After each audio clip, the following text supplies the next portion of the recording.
আমি জানো হিন্দী ভাষীৰ সৈতে যুঁজিব পাৰিম এই কথাটো আসলতে এটা প্ৰশ্ন নে এটা উত্তৰ নমস্কাৰ মই প্ৰীতি প্ৰিয়দৰ্শিনী এখন দেশৰ এগৰাকী সাধাৰণ নাগৰিক হোৱাৰ লগতে এজন সচেতন ভোটাৰ আৰু এগৰাকী স্বাভিমানী অসমীয়া কিন্তু মাত্ৰ কেইদিনমান পূৰ্বে মুখ্যমন্ত্ৰী হিমন্ত বিশ্ব শৰ্মাৰ এটা কথাই আমাৰ মগজুত ক্ৰিয়া কৰিছিলে আৰু সেই কথাটো আছিলে যে আমি জানো হিন্দী ভাষীৰ সৈতে যুঁজিব পাৰিম প্ৰেক্ষাপট বা প্ৰসংগটোৰ কথা নোকোৱাকৈ কেনেকৈ হ'ব নহয়নে প্ৰসংগটো আছিলে অসমীয়া বিহাৰীৰ মাজৰ সংঘাত আৰু চাৰাব ভাটিৰ সেই ঘটনাটো য'ত অসমীয়া গো বেক বিহাৰ জিন্দাবাদৰ দৰে শ্লোগান শুনা পোৱা গৈছিলে এগৰাকী খিলঞ্জীয়া অসমীয়াক মাৰপিট কৰাৰ পিছত জয় বিহাৰ শুনা পোৱা গৈছিলে তাৰপিছতে মুখ্যমন্ত্ৰী হিমন্ত বিশ্ব শৰ্মাই আমাক কৈছিল যে হিন্দী ভাষীৰ সৈতে আমি জানো যুঁজিব পাৰিম মই ভাবোঁ এই কথাটোত তেওঁ বৰ বেছি এটা ভুল কথা একো কোৱা নাই এইটো এটা প্ৰশ্ন নহয় এইটো এটা স্বীকাৰোক্তি কাৰণ আজি এখন সংবাদমেল দেখিলোঁ য'ত কাৰ্বি আংলঙৰ নেতৃবৃন্দই প্ৰতিবাদী নেতৃবৃন্দই ঘোষণা কৰিলে যে তেওঁলোকৰ চৰকাৰৰ সৈতে হোৱা ত্ৰিপাক্ষিক বৈঠক বিফল হৈছে মনত আছেনে আপোনালোকৰ খেৰণিৰ ঘটনাটো মই প্ৰায়ে উত্থাপন কৰোঁ কাৰণ মোৰ ভাল লাগে যে অসম চুক্তিৰ ৬ নং দফাৰ আলোচনা যে স্থগিত হৈ আছে সেই কথাটোত আমি কোনেও একো মাত মতা নুশুনো মাত মতা আমি নেদেখোঁ সকলোতে মাত্ৰ স্তব্ধতা আৰু চকুত গান্ধাৰীৰ দৰে কাপোৰ বান্ধি দেখাকো নেদেখাৰ ভাওজোৰাহে দেখোঁ সকলোৱে তেনেস্থলত কিন্তু কাৰ্বি মানুহৰ জাতীয়তাবাদে মোক আকৃষ্ট কৰিছে তেওঁলোকে এতিয়াও লাগি আছে তেওঁলোকে পাহৰি যোৱা নাই যে খেৰণিৰ সেই ঘটনাটোৰ পিছত এখন ত্ৰিপাক্ষিক বৈঠকৰ তেওঁলোকে ঘোষণা কৰিছিলে ত্ৰিপাক্ষিক বৈঠকত অসম চৰকাৰ আৰু তেওঁলোকৰ মানুহ মিলিত হৈছিলে কিন্তু তাৰ পিছত তেওঁলোকক তাৰিখ দিয়া হৈছিলে জানুৱাৰী মাহত তেওঁলোকক সকলো চৰ্ত মানি লৈ তেওঁলোকক কৈছিলে যে পিজিআৰ ভিজিআৰ ভূমিৰ পৰা সকলো বহিৰাগতক তাৰ পৰা উচ্ছেদ কৰা হ'ব বহিৰাগত মানে তাত কোন আছিলে মনত আছেনে তাত বিহাৰীসকল আছিলে তাত হিন্দী ভাষী লোক আছিলে যিসকলে তেওঁলোকৰ ভূমিত তাত ভূমি বেদখল কৰি তেওঁলোক তাত বহি আছে গতিকে তেওঁলোকক তাৰিখ দিয়া হ'ল জানুৱাৰী মাহত তাৰপিছত আকৌ ফেব্ৰুৱাৰী মাহলৈ পষ্টপন কৰি দিয়া হ'ল ফেব্ৰুৱাৰী মাহত ক'লে ৰ'বাচোন ৰ'বা বাবা এতিয়া নহয় অলপ ৰৈ দিয়া তেওঁলোকো ৰৈ দিলে ভাবিলে আমাৰতো ইছ্যুটো ডাঙৰ কথা নহয় আমাক সমাধানটো কৰি দিয়াটোহে আচল কথা হয় মাৰ্চত তেওঁলোকক আকৌ তাৰিখ দিলে ক'লে যে আমুক তাৰিখে তোমালোকৰ তাত পিজিআৰ ভিজিআৰৰ ভূমিত আমি এভিকশ্যন কৰিম আৰু তাৰপিছতে অসমলৈ আহিলে যিহেতু নিৰ্বাচন আছিলে কৈ দিয়া হ'ল যে অসমলৈ এতিয়া প্ৰধানমন্ত্ৰী আহিব তোমালোকৰ তালৈ এতিয়া ডিফুলৈ হোম মিনিষ্টাৰ আহিব অমিত শ্বাহ আহিব গতিকে ইমান পুলিচ বাহিনী আমি তোমালোকক দিব নোৱাৰিম আৰু সেইবাবে এতিয়া অলপ ৰৈ দিয়া তেওঁলোকেও ভাবিলে যে সমস্যাটোত ধৰি থকাটো ডাঙৰ কথা নহয় সমস্যাটোক সমাধান কৰি পেলোৱাটোহে আচল কথা তেওঁলোকে ধীৰে সুস্থিৰে ৰৈ দিলে চৰকাৰৰ সৈতে আলোচনা কৰি পেলাই আৰু তাৰপিছত তেওঁলোকক কৈ দিয়া হ'ল যে এতিয়াতো কোড অফ কণ্ডাক্ট আহিলে গতিকে তোমালোকৰ তাত আমি এতিয়া এভিকশ্যন কৰিব নোৱাৰিম আৰু আকৌ কোড অফ কণ্ডাক্টৰ পিছত যেতিয়া ৰৈ দিবলগীয়া হ'ল কাৰণ কোড অফ কণ্ডাক্টৰ সময়টো সঁচাকৈয়ে আইনীভাৱে বেদখল তেওঁলোকে মুক্ত কৰিব নোৱাৰে তাত উচ্ছেদ চলাব নোৱাৰে নহয় জানো তেওঁলোকক কোৱা হ'ল যে চৰকাৰখন হৈ ল'বলৈ দিয়া তাৰপিছত তোমালোকৰ এই সকলোবোৰ কথাই আমি পূৰণ কৰিম আমি সকলোবোৰ কথাই আমি তাত বেদখল মুক্ত কৰিম তাত পিজিআৰ ভিজিআৰ মাটিত আমি উচ্ছেদ কৰিম তাৰপিছত কি হ'ল বাৰু তাৰপিছত একক সংখ্যক গৰিষ্ঠতাৰে বিপুল ভোটেৰে পদুমৰ চিনত সকলোৱে ভোট দিলে আৰু জয়যুক্ত হৈ আহিলে মুখ্যমন্ত্ৰী হিমন্ত বিশ্ব শৰ্মা পুনৰবাৰলৈ আৰু তাৰপিছত কি হ'ল জানেনে এভিকশ্যন কিন্তু হ'ল বহুত স্থানতে হ'ল আৰু তাৰ ভিতৰত মই মাত্ৰ কেইটামান উইকিপিডিয়াত সম্পূৰ্ণৰূপে সকলোৰে বাবে উপলব্ধ কেইটামান তথ্য কৈছোঁ ইয়াৰ উপৰি বহুত তথ্য আছে সেইখিনি তথ্য এই ভিডিঅ'টোৰ যোগেৰে কৈ মই দীঘলীয়া নকৰোঁ তাৰ বাবে আমি প্ৰয়োজন হ'লে এটা বেলেগ ভিডিঅ' বনাম ইয়াত কৈছে recent eviction drives executed in June 2026 2026 June মাহত হোৱা এভিকশ্যন কেইটাৰ মই তালিকাখনৰ কথা কৈছোঁ Azara Mirzapur on June 15 2026 the district administration bulldoze over 50 illegal roadside commercial structures and shops near the Gopinath Lokopriya Gopinath Bordoloi International Airport এয়াৰপৰ্টৰ ওচৰত থকা 50খন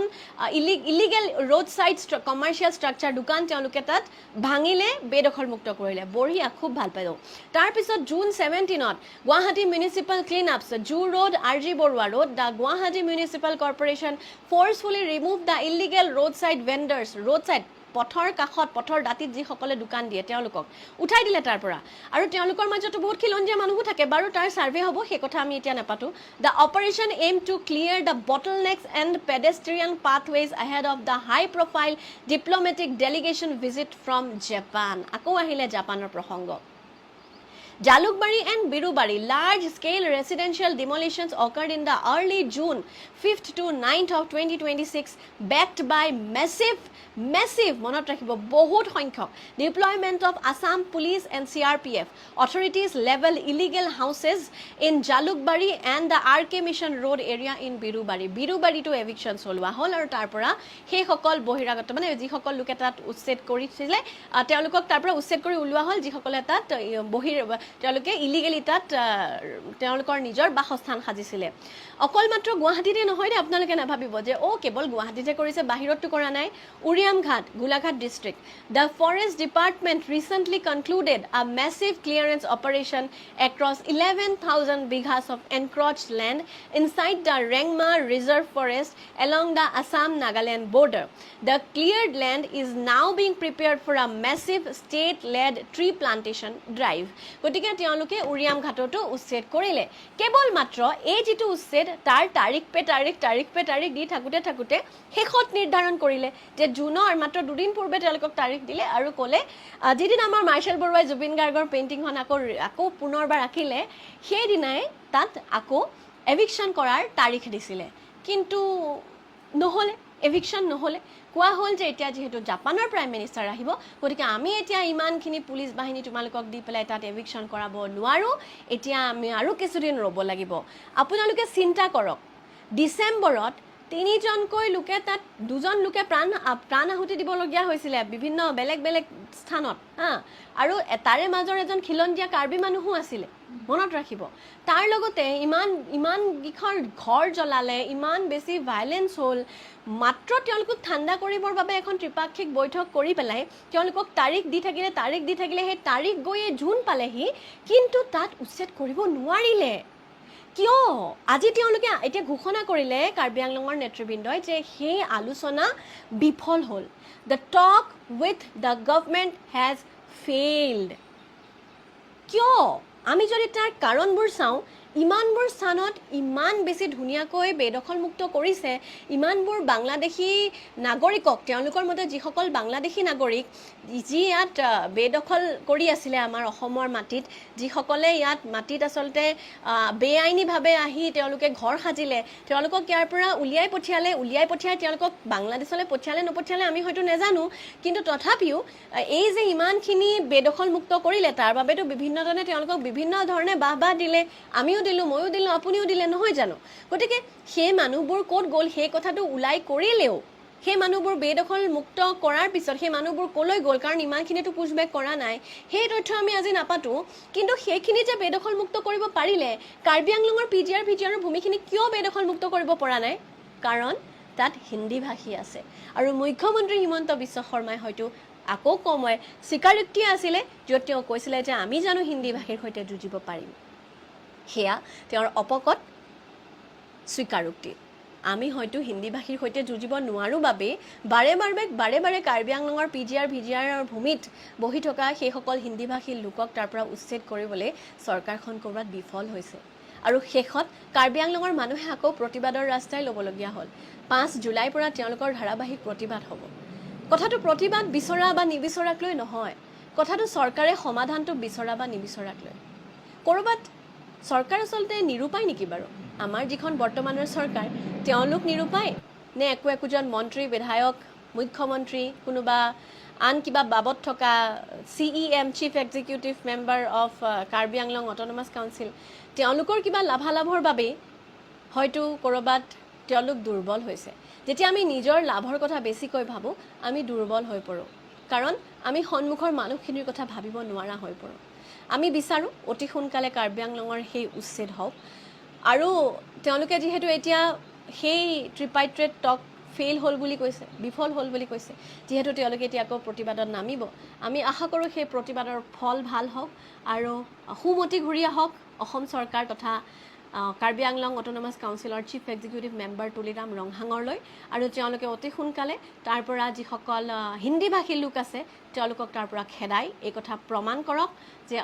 অসমীয়াৰ অসম খিলঞ্জীয়াৰ এটা 6 শিডিউল প্ৰটেক্টেড এৰিয়া ষষ্ঠ অনুসূচিত এলেকাত এনেকৈ মানুহ আহি যে থাকিব নোৱাৰে আৰু থাকিলে আমি যে যুঁজিবলৈ সাহস ৰাখোঁ আমি যে হিন্দী ভাষীৰ সৈতে যুঁজিব পাৰোঁ সেই কথা কিন্তু চৰকাৰে নিজে প্ৰমাণ কৰিব লাগিব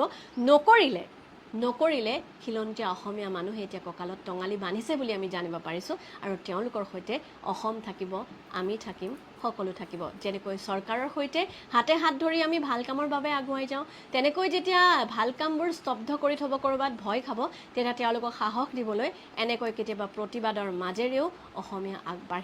আগবাঢ়িছে ধন্যবাদ জয় আই অসম আচলতে খিলঞ্জীয়াৰ প্ৰতি যিটো দুৰ্বলতা থাকিব লাগে সেই দুৰ্বলতা কিন্তু বৰ্তমান চৰকাৰখনক আমি হিন্দীভাষী মানুহৰ প্ৰতি দেখা যায় যিখিনি অলপমান তেওঁলোকৰ ৰাজনৈতিক লাভালাভৰ বাবে তেওঁলোকে আমাৰ খিলঞ্জীয়াখিনিৰ কথা যে নাভাবে খিলঞ্জীয়া বুলি ক'লে কেৱল কলিতা কুমাৰ আহোম কছাৰী এইখিনি নহয় যিখিনি কাৰ্বি আছে যিখিনি বড়ো আছে সেইখিনি খিলঞ্জীয়া গতিকে যিখিনি ষষ্ঠ অনুসূচিত অন্তৰ্ভুক্ত হোৱা মানুহ যিটো এলেকাত কেৱল খিলঞ্জীয়াৰ অধিকাৰ আছে সেই এলেকাত গৈ পেলাই বাহিৰৰ মানুহ আহি এনেকৈ অধিকাৰ কৰি পেলাই তাত বিজনেছ কৰিছে কিবা কৰিছে আৰু য'ত আমাৰ নিজৰ মানুহখিনিৰে কোনো অস্তিত্ব নাইকিয়া হৈছে বৰ্তমান কোনো এখন জেগা নাই য'ত মানে এনেকুৱা বহিৰাগতই গ্ৰাস কৰা নাই অসমত অসমীয়াৰ অস্তিত্ব যদি ৰাখিব বিচাৰে তেতিয়াহ'লে সকলো অসমীয়া ওলাই আহিব লাগে কঁকালত টঙালি বান্ধিব লাগে আৰু মানে কেৱল কেইটামান পইচাৰ বাবদ চৰকাৰখনক মানে ছাপোৰ্ট কৰাতকৈ খিলঞ্জীয়াখিনিৰ হৈ বা অসমৰ হৈ মানুহখিনি ওলাই আহক নহ'বা কিন্তু ত্ৰিপুৰাৰ যিটো গতি হৈছে অসমৰ গতি হ'বলৈ কিন্তু বহুত মানে বেছি দিন নাই আৰু ধন্যবাদ